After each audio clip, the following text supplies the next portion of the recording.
Queridos hermanos en nuestro Señor Jesucristo, el día de hoy tenemos unas lecturas maravillosas. Te invito a que te quedes para que podamos reflexionar juntos. Vamos a hacer una pequeña enseñanza tanto de la primera lectura como del Evangelio.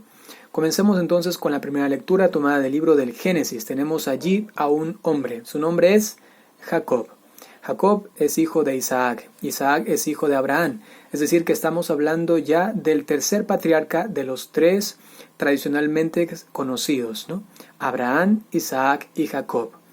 Jacob, entonces, nos ha acompañado también estos días anteriores. Por ejemplo, el día de ayer, si recuerdas, era este sueño que tuvo cuando puso su cabeza sobre esta piedra y entonces veía a los ángeles de Dios subir y bajar. Y el día de hoy tenemos su cambio de nombre. Hoy se pasa de Jacob a Isaac. ¿Qué significa Jacob? Jacob significa el que usurpa o el usurpador. Y es porque justamente él tenía un hermano gemelo, digamos un hermano mellizo. Se nota porque no eran exactamente iguales, no eran idénticos, ¿no? Y entonces, cuando al nacer sale primero Esaú, dice el texto que Jacob salió pero tomándole el tobillo a su hermano, ¿no? Es decir, que él quería como él ser el primero y quería como jalarlo, ¿no? Eso ya intuye su nombre como usurpador, ¿no? Y también sabemos de sobra que Jacob le robó, de alguna manera le quitó, le ganó la primogenitura a su hermano Esaú por medio de un asado, un cocido de lentejas, ¿no? Entonces, allí notamos cómo su nombre de usurpador se hacía verdad en su vida, ¿no? Y este nombre de alguna manera le acusaba, porque se sentía él realmente que no era el que tenía que tener la promesa de la primogenitura y la bendición, y sin embargo él la tenía. Había como una especie de pasado un poco oscuro en su vida que logró tener esta bendición, pero que no era realmente para él, no era suya, ¿no? Sin embargo, hoy vemos cómo Dios le cambia el nombre, le va a decir: yo voy a redimir tu pasado, y esto que te está acusando, que a veces no te deja dormir en las noches, o que te hace muchas veces pensar: ¿qué estoy haciendo aquí? Yo no debería estar aquí sino mi hermano. Pues tu pasado yo lo voy a redimir. Y es lo que pasa justamente en esta noche de lucha que tiene Jacob con el ángel del Señor, ¿no? Y es que justamente allí Jacob demuestra que está dispuesto inclusive a insistir a Dios hasta cuando más no pueda para que su pasado deje de acusarle. Y entonces Dios, mirando la perseverancia de este hombre, esta es realmente una enseñanza de auténtica perseverancia en la fe, en la oración, ¿no? Que él no desmaya, él continúa hasta el final. Señor, no voy a dejar de luchar hasta que me des la bendición. Es decir, hasta que esto que anteriormente en mi vida, en mi pasado, se ha convertido en una maldición, se convierta en una bendición por ti, Señor. Y entonces al final es el premio que recibe Jacob. A luchar toda la noche contra Dios, en ese sentido, significa que persevera constantemente en la oración hasta que le arranca, digamos así, esta bendición.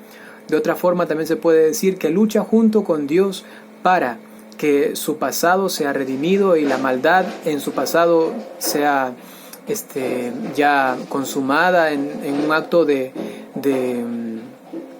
asunción de esta maldad de parte de Dios, para que después de eso, en cambio, le entregue esta bendición. Entonces Jacob recibe, ¿no?, este grande regalo.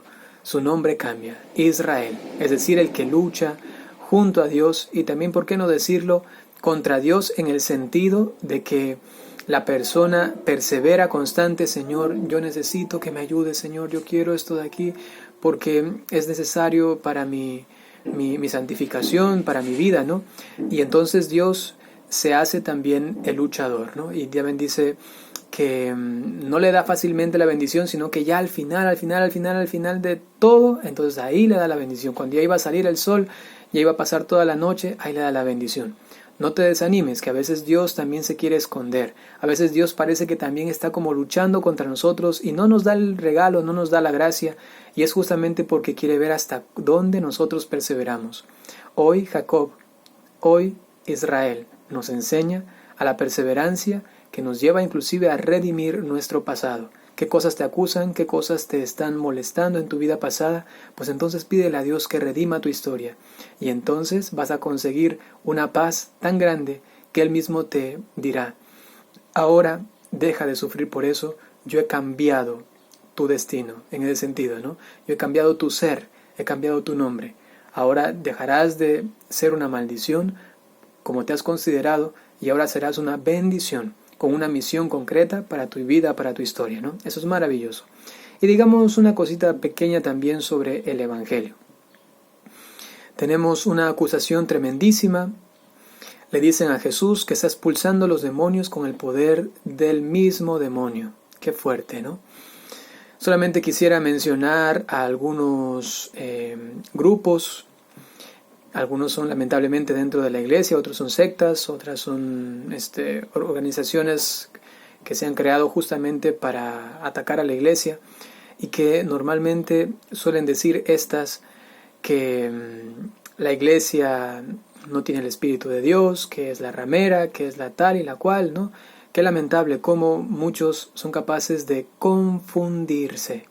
Ese es el pecado que tan fuertemente se está dando en la actualidad, el pecado de la confusión, y no porque la persona no sea capaz de ver más allá, sino que no quiere, se queda obstinadamente en esa confusión. No quiero, no, ya es la ramera, la iglesia católica es la mala.